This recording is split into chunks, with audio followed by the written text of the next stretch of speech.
कहानी में तो लोग सुपर हीरो की ड्रेस पहनकर दुनिया बेचते हैं।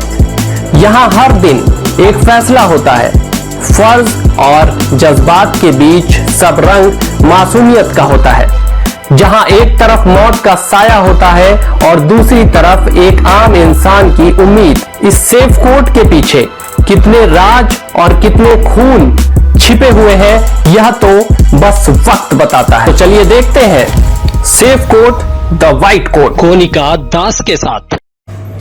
नमस्कार, मैं कोनिका दास। मैं मौजूद हूँ गोरखपुर में, जहां आप देख सकते हैं I News safe court the white court programme के तहत मैं मौजूद हूँ चाइल्ड स्पेशलिस्ट दिनेश चंद्रा जी के पास, जिनसे मैं जानना चाहूंगी कि इस वक्त बच्चों में ज्यादा बीमारी क्या क्या हो रही है और जो घर बैठे माँ बाप अपने बच्चों को सिक्योर और केयर करना चाहते हैं वो किस तरह से करें।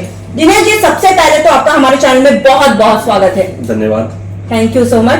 अभी तक आपके यहाँ क्रिटिकल केसेस ज्यादा कौन कौन से आए हैं? क्रिटिकल केस तो अलग है। जो कॉमन केसेस हैं वो ये हैं कि इसमें वायरल फीवर के, वायरल इन्फेक्शन, वायरल डायरिया के केसेस ज्यादा आ रहे हैं जी। बाकी क्रिटिकल केस में बुखार के साथ झटके आना और डायरिया इस स्तर का होना कि पेट दर्द, उल्टी दर्द से डिहाइड्रेशन हो जाना, यही जो सिंपल केसेज हैं, अगर टाइमली उस पर ध्यान न दिया जाए तो क्रिटिकल केस में कन्वर्ट हो जाते हैं। जी। अभी ऑफ कैमरा जब मैं आपसे बात कर रही थी तो आपने कहा था कि कल कुछ केसेस आए थे जिसको मैंने रेफर किया, लेकिन कुछ डॉक्टर्स से मेरी बात होती थी तो कुछ ऐसा लगा, हमने स्ट्रिंग भी किया था कई जगह पे, लखनऊ में कई जगह हॉस्पिटलों में स्ट्रिंग किया था जहाँ पे बच्चों की समस्या बढ़ती जा रही है लेकिन वो रेफर नहीं कर रहे हैं, लेकिन आपने टाइम रहते रेफर कर दिया है। इस पर आप उन डॉक्टरों से कुछ कहना चाहेंगे हमारे चैनल के माध्यम से? डॉक्टर जहाँ पे भी हैं अपना काम ठीक से कर ही रहे हैं, फिर भी एक एथिकल प्रैक्टिस का पार्ट ये है कि जो ट्रीटमेंट हमारे यहाँ नहीं हो सकता या हमारे से बेहतर दूसरे सेंटर पे हो सकता है, अगर हमको उस बीमारी का पता चलता है कि इससे बेहतर इलाज किसी दूसरे सेंटर पे है या इससे बेहतर स्पेशलिस्ट दूसरे सेंटर पे है, तो उसको टाइमली रेफर कर देना चाहिए। 5 साल तक बच्चों को ज्यादा ध्यान देने की बात कही जाती है, इस पर आप क्या कहना चाहेंगे और कैसा ध्यान दिया जाना चाहिए? 5 साल तक के बच्चे थोड़े बड़े बच्चों से ज़्यादा नाजुक होते हैं, तो उनको बीमारियां होने के चांस ज़्यादा होते हैं। उल्टी, दस्त, निमोनिया, पेट के इन्फेक्शन और आजकल कॉन्स्टिपेशन भी बहुत कॉमन हो रहा है। कॉन्स्टिपेशन बड़ों की बीमारी थी जैसा माना जाता था, लेकिन अब बच्चों में चॉकलेट, मैगी, मैदे से बने और सामान, कुरकुरे, चिप्स, ये खा के बच्चों को पेट में दर्द और कॉन्स्टिपेशन यानी कब्जियत के चांसेस बढ़ गए हैं, जिससे वो अक्सर पेट दर्द, भूख नहीं लगने की कंप्लेन लेके आते हैं। जो माँ बाप अभी अपने बच्चों को केयर करना चाहते, ध्यान देना चाहते, तो पहली बेसिकली किस किस चीज़ों पे ध्यान देनी चाहिए ताकि बच्चे बीमारी से बचे रहें? पहली चीज़ है हाइजीन, दूसरी चीज़ भी है हाइजीन, अच्छा न्यूट्रिशन और इम्यूनाइजेशन।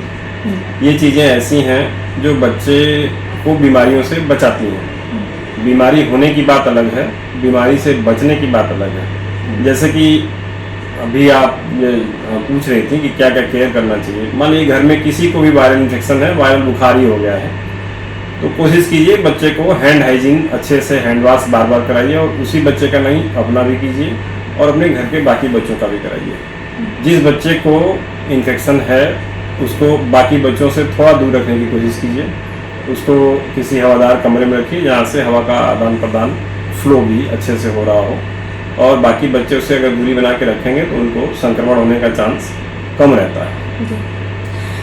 अच्छा, सुनने में ये भी आता है कि जो छोटे बच्चे होते हैं उनको भी मानसिक चिंता होती है और ये तनाव होता है, क्या ये बात कितना हद तक सही है? हाँ, ये बात तो सही है। एक्चुअली ये सब बीमारियां पहले देखने में नहीं आती थी, लेकिन इधर 4-5 सालों से, या ये कह लीजिए कि कोविड के बाद से इस चीज़ पे ध्यान हम लोग भी ज़्यादा देने लगे हैं, माँ बाप भी ज़्यादा देने लगे हैं और बीमारियाँ ज़्यादा नज़र आने भी लगी हैं। बच्चा उदास है, गुमसुम है, मोबाइल में खोया हुआ है, मोबाइल के गेम में खोया हुआ है, तो कुछ कारण तो हम लोग खुद हैं, हम लोग खुद भी मोबाइल में खोए रहते हैं। मोबाइल लगातार बच्चा हमारे बगल में बैठा हुआ और हम मोबाइल देख रहे हैं। जो बच्चा जो हमको करते हुए देखता है वही सीखता भी है। पहले माँ बाप हमारे अखबार बैठ के पढ़ते थे, पत्रिका बैठ के पढ़ते थे, किताबें पढ़ते थे। हम लोग के पास भी कोई ऑप्शन नहीं था, हम लोग बैठ के बगल में पढ़ लेते थे। अब माँ बाप अपना अपना मोबाइल देख रहे हैं। पता चला बच्चा थोड़ा जिद किया, पापा घूमने चलिए, तो बाप बच्चे को भी एक मोबाइल थमा दिया गया। तो इस चीज़ का ध्यान रखिए कि बच्चे को आप समय दें, गजट न दें।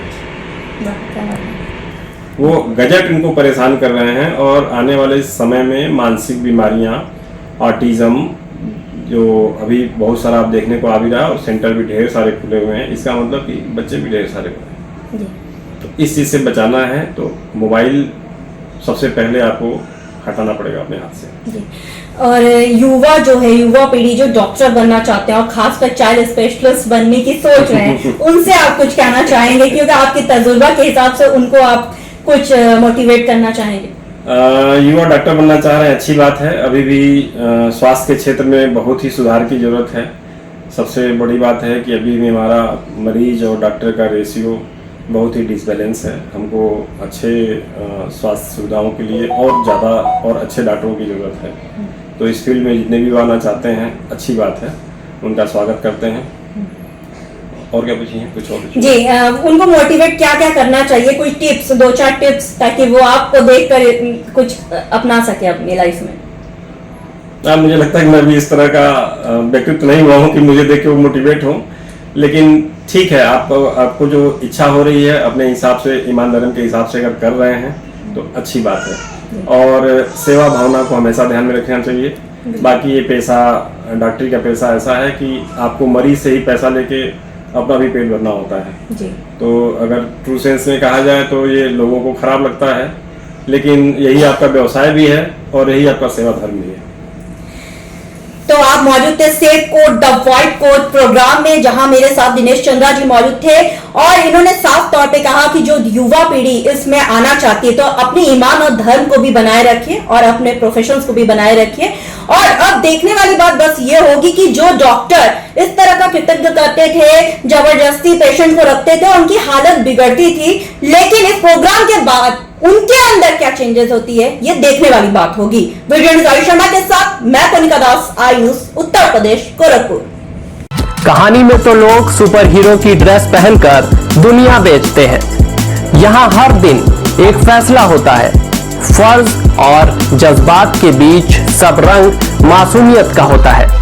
जहां एक तरफ मौत का साया होता है और दूसरी तरफ एक आम इंसान की उम्मीद। इस सेफ कोड के पीछे कितने राज और कितने खून छिपे हुए हैं, यह तो बस वक्त बताता है। तो चलिए देखते हैं safe code the white code Konika Das के साथ।